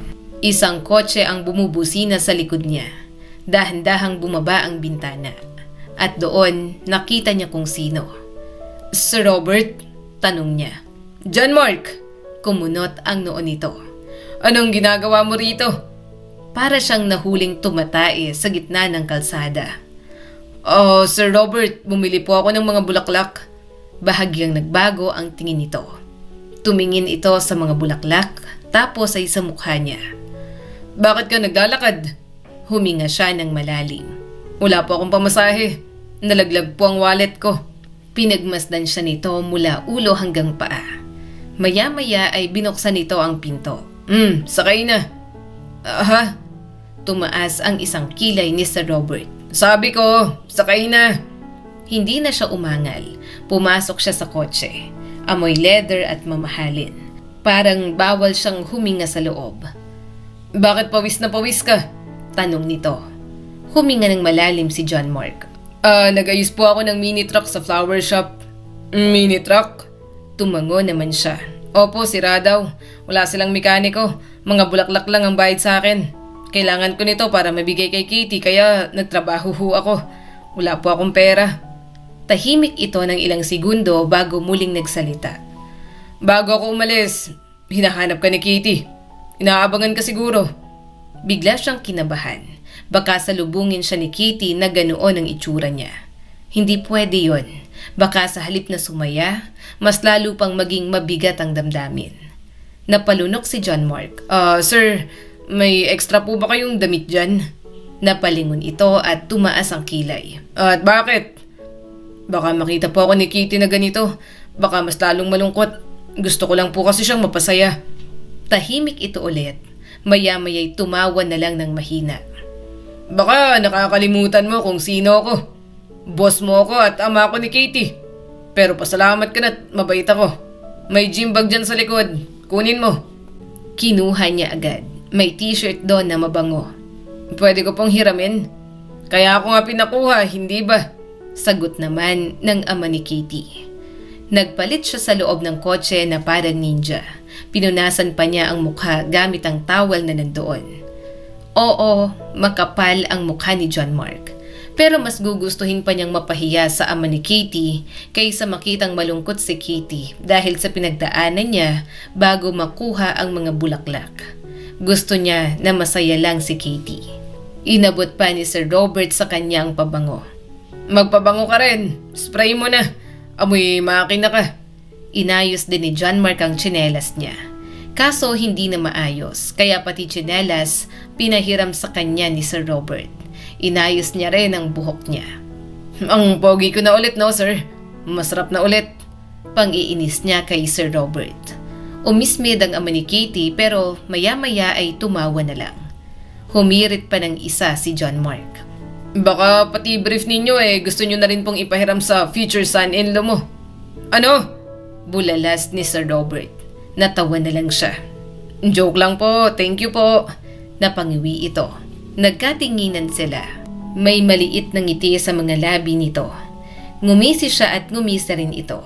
Para silang dalawang timang na nagkakaintindihan ng hindi nagsasalita. Alam kong hindi ka totoong boyfriend ng anak ko, saad ni Sir Robert. Kilala ko ang anak ko. Hindi siya papatol sa tulad mo. Isa pa, araw-araw akong nasa opisina at wala akong nakitang kahit anong interaction ninyong dalawa. Kaya alam kong nagpapanggap lang si Kitty para makalusot sa nagawa niya sa'yo. Pero ikaw, halata ka masyado. Gusto mo bang anak ko? Nanlaki ang mga mata ni John Mark. Inaasahan niya naman yon. Pero nagulat siya na nahalata agad ni Sir Robert ang pagtingin niya sa sarili nitong anak. Hindi ako sumasama dahil janitor ka lang. Wala akong pakialam sa mapapangasawa ni Katie as long as kayang intindihin at kontrolin ang sungay niya. Sumasama ako at nag-aalala dahil baka mag-take advantage ka. 4 na taon kang janitor sa company ko pero hindi ko pwedeng ipagkatiwala ang anak ko sa hindi ko kilala. As you can see, padalos-dalos mag-isip ang anak ko. Mukha lang siyang palaban pero sobrang hina ng kalooban niya. Ayoko ang kahit na sino na mananamantala ng kahinaan na yon, seryosong sabi ni Sir Robert. Masama ang dating para kay John Mark, pero masaya pa rin siya dahil pinoprotektahan nito ang sariling anak. Lumingon si John Mark sa ama ni Katie. Wala naman po akong masamang intensyon sa anak ninyo. 4 na taon ako sa company niyo at sa 4 na taon na yon, hinahangaan ko na po ng lubos si Katie. Sapat na naman po siguro yon para malaman nyo na wala akong gagawing masama. Tumango si Sir Robert at tumingin sa mga bulaklak. Nakikita ko na yon. Nang makarating sila sa villa, tama ang hinala niya. Nakaabang si Katie sa labas, katabi ang mommy nito. Parang kanina pang naghihintay. Pagbukas ng gate, agad itong napalingon. Nakita sila at nanlaki ang mata ni Katie. Daddy? John Mark? Lumabas siya ng kotse, hawak ang mga bulaklak. Biglang ngumiti si Katie at bahagyang lumapit sa kanya. Sa gilid ng mga mata niya, nakita niyang lumapit si Sir Robert kay Ma'am Feli. Hindi na muna niya pinansin. Mukha namang mag-uusap ang dalawa ng mas mahinahon. Ang sa kanya muna, si Katie na pinaiyak ng mga ito. Bakit magkasama kayo? Tanong ni Katie. Magkasama kayo ni Daddy. Umalis si Daddy. Akala ko hindi na siya babalik. Sumagot agad si Sir Robert. Napulot ko sa kalsada yung boyfriend mo. Akala ko nga unggoy na nawawala. Daddy? Bulalas ni Katie. Wala siyang pakialam. Laitin man siya, bahala na. Alam na naman niya kung ano talaga ang tingin ni Sir Robert sa kanya. Ngumiti si John Mark at inabot ang mga bulaklak. Para sa'yo, Katie. Natigilan ito. Hinawakan ang bouquet na parang babasagin. Tumingin ito sa kanya, tapos sa bulaklak. Pagkatapos sa kanya ulit. Kaya ka nawala kasi binili mo to? Bakit ang tagal mo? Binigyan niya ito ng matamis na ngiti. Malayo kasi. Sa kami nadaanan akong karinderya. Kumain muna ako. Pero gutom na siya. Wala pa siyang kain simula kaninang umaga. Nagkatinginan sila. Lumalakas ang tibok ng puso niya sa titig ni Katie. Naisip ko na bumili kasi malungkot ka. Hindi ako mapakali na nalulungkot ka. Kaya naisip ko, baka sumaya ka ng kaunti kapag binigyan kita. Biglang namuo ang luha sa mga mata ni Katie. Flowers? Ang sweet mo naman. Bahagya siyang natawa. Hindi ako magaling mag-comfort, pasensya ka na. Mahinang tumawa si Katie habang naluluha. Bumiyahe ka pa ng malayo para lang dito? Hindi naman. Kung alam lang nito ang pinagdaanan niya, pero hindi na niya sasabihin. Gusto niya lang maging masaya si Katie. Ayaw na niyang dumagdag sa mabigat na nararamdaman nito. Okay na ba ang pakiramdam mo? Yun na lang ang lumabas sa bibig ni John Mark. Umawang ang bibig niya nang bigla siya nitong niyakap. Sa harap ng mama nito, sa harap ng tatay nito, niyakap siya ni Katie ng mahigpit. Thank you, bulong ni Katie sa kanya. Huwag kang mag-alala John Mark, palagi mo akong napapasaya. Kahit anong gawin mo, napapasaya mo talaga ako. Sa mga lumipas na araw, hindi na nga siya kailangan ni Katie. Sinabi niya na rito na alam na agad ni Sir Robert ang totoo. Pasensya na, akala ko maloloko natin si Daddy. Sinakyan niya na lang pala talaga ang kasinungalingan ko. Sabi pa noon ni Katie. Bahagya siyang napangiti habang hawak ang map. Matalinong daddy mo, imposibleng hindi niya malaman. Nanatili naman silang nagkikita, pero hanggang magkaibigan na lang. Nalulungkot si John Mark pero kailangan niyang tanggapin na hanggang doon na lang talaga. John Mark! Tawag sa kanya ni Sir Robert habang naglilinis siya ng glass window. Bakit ho? Ngumiti si Sir Robert. Mag-golf tayo. Ako nang bahala sa trabaho mo. May kikitain ka pa rin dito kahit umalis ka. Medyo naguguluhan pa siya, pero wala na siyang choice kundi ang sumama. Kaya yon at nakakasakay na siya sa kotse nito. Sir Robert, saan tayo pupunta? Tanong niya habang yakap ang luma niyang bag. Sa golf nga, ulit nito. Tapos na ang trabaho ko at gusto kong mag-unwind. Wala akong ibang maaya. Ikaw na lang. Saka magpapasama rin ako sa'yo sa jewelry store. Sir, hindi ho ako marunong mag-golf. Nahihiya niyang pag-amin. Wala rin po akong damit. Tumawa ang kanyang boss. John Mark, pwede bang wag mong problemahin ang mga bagay na hindi naman dapat pinoproblema? Dinala siya nito sa isang golf club na mukhang mas mahal pa kaysa sa buong bahay na inuupahan niya. Pagpasok pa lang, parang gusto niya nang umatras. Lahat ng tao nakaayos, naka-sportswear at mukhang mayayaman. Si John Mark, mukha siyang naligaw na taong gubat. Sir, gagawin mo ba akong tagapayong mo? Tanong niya rito. Tumawa si Sir Robert. Hindi, sino bang may sabing papayungan mo ako? Maglalaro ka. Dinala siya sa pro shop. Bago pa siya makatanggi, binilhan siya ng polo, pantalon at sapatos. Parang manikin siyang inayusan. Ano ba to? Date? Nagtataka niyang tanong sa sarili. Ako na bang type ni Sir Robert? Pangarap ko lang siyang maging father-in-law pero hindi ko siya trip i-date. Sir, sobra na po ito. Sabi niya habang sinusukat ang sapatos. Hindi ko po mababayaran ng... Hindi mo naman babayaran. Sa'yo na yan. Maglalaro nga tayo. Hindi niya alam kung ano ang trip ni Sir Robert. Pinaglalaruan yata siya nito. Paglabas niya ng fitting room, napatingin ito sa kanya mula ulo hanggang paa. Umiwa siya ng tingin habang sinusuot ang gloves. Alam ko namang pogi ho ako pero wag mo naman po akong titigan ng ganyan. Ibang naiisip ko sa kaba sa pag-aaya mo po sa akin. Hindi naman po tayo close. Tumawa siya rito. Baliw, isipin mo na lang na magkumpare tayo at ako ang pare mo na galante. So that's it. Pwede na. Mukha ka ng tao. Salamat po Sagot ni John Mark at medyo sarkastiko. Tumawa ito ng malakas. Lumabas na si Sir Robert at sumakay sa golf cart. Sumakay na rin siya. Nang magsimula na sila, doon niya napatunayan na hindi talaga siya marunong sa golf. Unang palo, sablay. Ikalawa, sablay ulit. Ikatlo, muntik na niyang tamaan ang sarili niyang paa. Relax, sabi ni Sir Robert habang pigil ang tawa. Hindi ka nakikipag-away sa bola. Napatingin siya rito. Dinala lang yata siya roon para may mapagtawanan. Lumapit ito at inayos ang hawak niya sa club. Ganito, dahan-dahan lang. Kung makahawak ka naman parang may hahampasin ka. Nag-concentrate na si John Mark. Napapahiya na siya kaya kailangan niyang ayusin. Naniningkit ang mga mata niya sa target. Nang pumalo siya ulit, tumama yon at nag-shoot. Napanganga si John Mark. Sir, ang galing ko! Shoot! Congrats! Sabi ni Sir Robert habang natatawa. Halos 1 oras siyang tinuturuan. Pawis na pawis ulit siya. Pero tawang-tawa silang dalawa sa bawat sablay niya. Hindi niya inasahan na makikipagtawanan siya sa kanyang boss.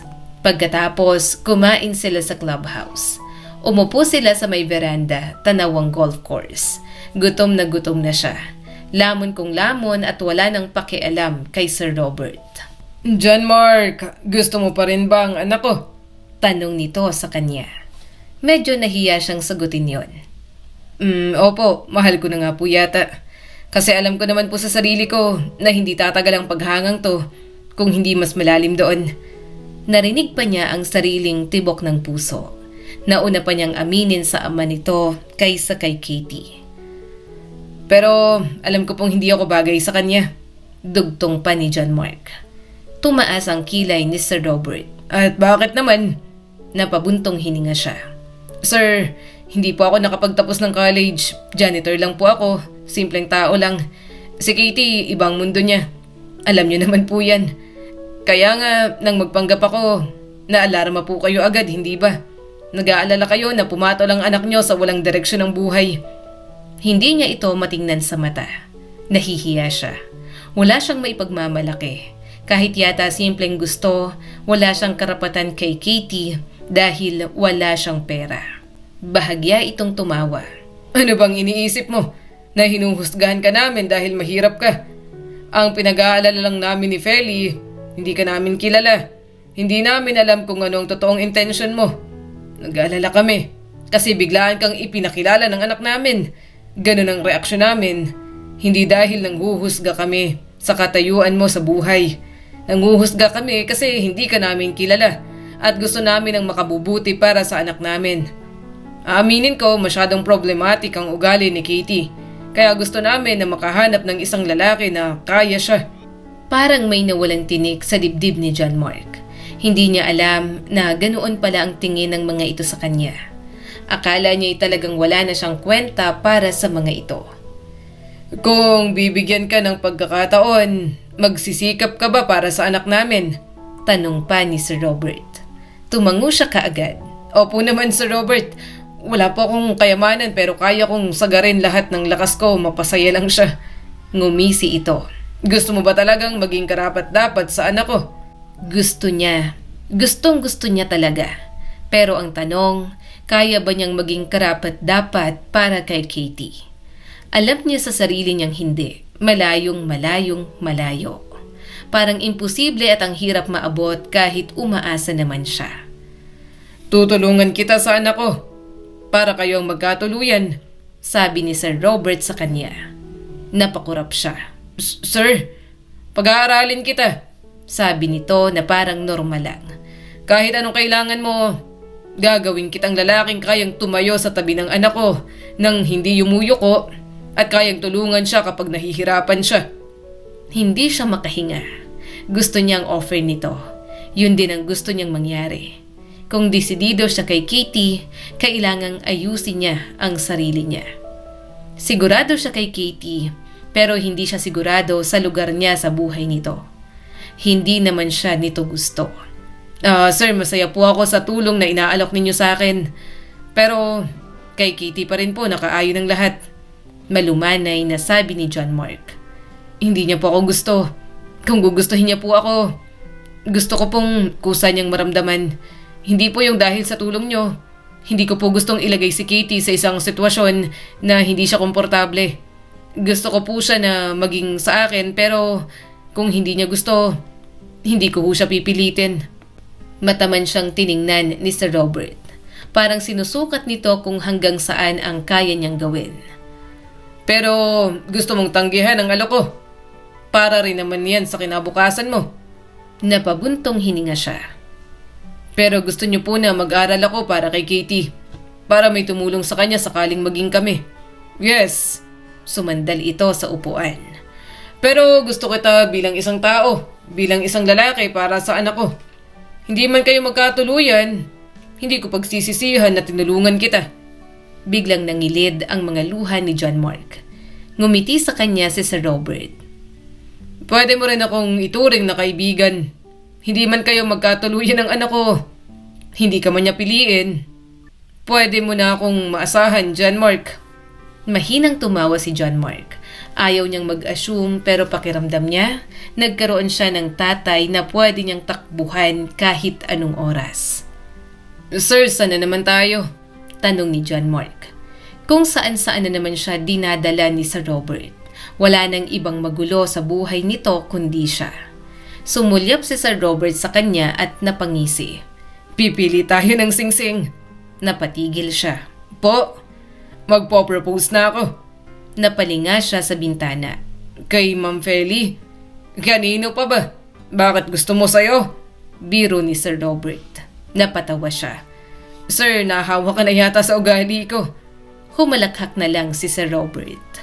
Kaya nang dumating ang araw na yon, naghanda siya. Sa isang restaurant yon at talagang pinaghandaan. Sa isang sulok ay may live band na tumutugtog ng mabagal na jazz. Sa gitna ng restaurant ay may espasyong pinalamutian ng mga kandila at mga talulot ng bulaklak. Hi, John Mark! Tumayo sa gilid si Katie. Ang gwapo mo ngayong gabi. Hi, Katie! Napalunok siya. Ang ganda mo rin. Tumawa ito sa hirit niya hanggang sa nagingiti na. Kinakabahan ako? Ngumiti rin siya rito. Huwag kang kabahan. Pakiramdam ko sasagutin na ni Ma'am Feli ang daddy mo. Maya-maya ay dumating na si Ma'am Feli. Natigilan ito nang makita ang ayos ng lugar. Naglakad ito hanggang gitna. Sa dulo, nandoon si Sir Robert na kabado at naghihintay. Sobrang saya ko para sa parents ko, saad ni Katie habang nangingislap ang mga luha sa mga mata nito. Lumapit si Sir Robert kay Ma'am Feli at mukhang hindi na nakatiis. Nang lumuhod ito, nakita niyang suminghap si Katie. Hindi na siya makapag-focus, kay Katie na lang siya nakatingin. Hinihintay niya ang bawat reaksyon nito. Sa bawat ngiti, napapangiti siya. Sa bawat singhap, parang hindi siya makahinga. Huminga ng malalim si Sir Robert. Ang dami na nating nalagpasan ng magkasama. Napakaraming luha, napakaraming sakripisyo. At sa lahat ng pagkakataong kinailangan nating tanggihan ng mga gusto natin. Pero ngayon, gusto kong gumawa ng desisyon na tunay na magpapasaya sa akin. Napapikit si Katie sa labis na emosyon. Mami, Daddy, I love you so much. Pinilit niyang umiwas ng tingin kay Katie. Hindi dapat ito ang pinapanood niya sa mga sandaling yon. Pinilit niyang mag-focus sa ginagawa ngayon ng mga magulang nito. Namungay ang mga mata ni Sir Robert na puno ng pagmamahal. Feli, will you marry me? Sa pagkakataong to, totoong walang komplikasyon. Mamahalin na kita ng buong buo. Nakita niyang tinakpan ni Ma'am Feli ang bibig nito at umiiyak na. Tumango ito. Yes. Napatingin sa kanya si Katie, kumapit sa braso niya sa sobrang tuwa. Engaged na sila. Oo, sabi niya at medyo namangha sa paghawak nito sa kanya. Nagkabalikan ng mga magulang mo. Nag-celebrate sila buong gabi. May kainan at may sayawan kahit silang 4 lang ang nandoon. Tawa ng tawa si Katie at hindi niya maiwasang titigan ito. Akala ko talagang totoong magkasintahan kayong dalawa, bulalas ni Ma'am Feli. Sorry, Mommy, iniinis ko kasi si Daddy. Saka palagi niyang pinaparamdam sa akin na failure ako. Kaya naisip ko na gawing boyfriend si John Mark as sign of rebellion. Bumaha ang lungkot sa mga mata ng ina ni Katie. I'm sorry, alam namin na malaki ang factor kung bakit lumaki ka ng ganyan. Alam namin na malaki ang pagkukulang namin sa iyo, anak. Tumaas ang kilay ni Ma'am Feli. But if I'm being honest, magiging mabuting kasintahan si John Mark, lalo na nang bigyan kanya ng flowers para lang mapasaya ka. Napaisip pa ako na baka masyado kong hinuhusgahan ang boyfriend mo. Nagkatinginan sila ni Sir Robert. Hindi niya alam kung sinabi ba nito kay Ma'am Feli. Pero alam nilang pareho ang pinagdaanan niya. Makuha lang ang mga bulaklak na yon. Sana hindi nito sinabi. Ayaw niyang mag-guilty si Katie. Pag-aaralin ko si John Mark. Nag-uusap na kami. Sabat bigla ni Sir Robert. Nakita niya ang tuwa sa mga mata ni Katie. Really, Daddy? Ako dapat ang mag-offer na unahin mo ako? Medyo hindi siya naging komportable. Hindi na nga siya mapakali na ama nito ang magpapaaral sa kanya. Si Katie pa kaya? Napangiti si Ma'am Feli. Yes, mag-aral ka ulit. Maganda pa rin na nakapagtapos sa pag-aaral, iho. Mahirap lang ako noon pero nakapagtapos ako kaya kinaya ko. Napatingin siya kay Ma'am Feli. Napangiti si Sir Robert. Nagtitinda ng balot at chicharon si Feli nung high school. At talagang proud ako sa kanya. Mataman siyang tiningnan ni Ma'am Feli. Sa nakikita ko sa'yo ngayon, mukhang mabait ka talaga. Aaminin ko, may mga ugali ka na medyo nakakailang, pero hindi yon nakakabawas sa pagkatao mo. Napalunok siya ng malalim. Hindi siya sanay sa mga papuri, pero masaya siya na matanggap yon mula sa mga ito. Parang welcome siya. Para bang nakabukas ang mga braso ng mga ito at gusto siyang yakapin bilang pamilya. Tipong kahit hindi na sila ni Katie sa huli, tatanggapin pa rin siya ng mga ito. Pero hanggang doon na lang ba talaga? Sumulyap sa kanya si Katie at ngumiti. Ang totoo po niyan talaga, gusto ko na po si John Mark. Nanlaki ang mga mata niya. Ano? Gusto kita. Hindi ka naman mahirap magustuhan. Pag-amin ni Katie bago napakagatlabi. Gulat na gulat siya at hindi makapaniwala.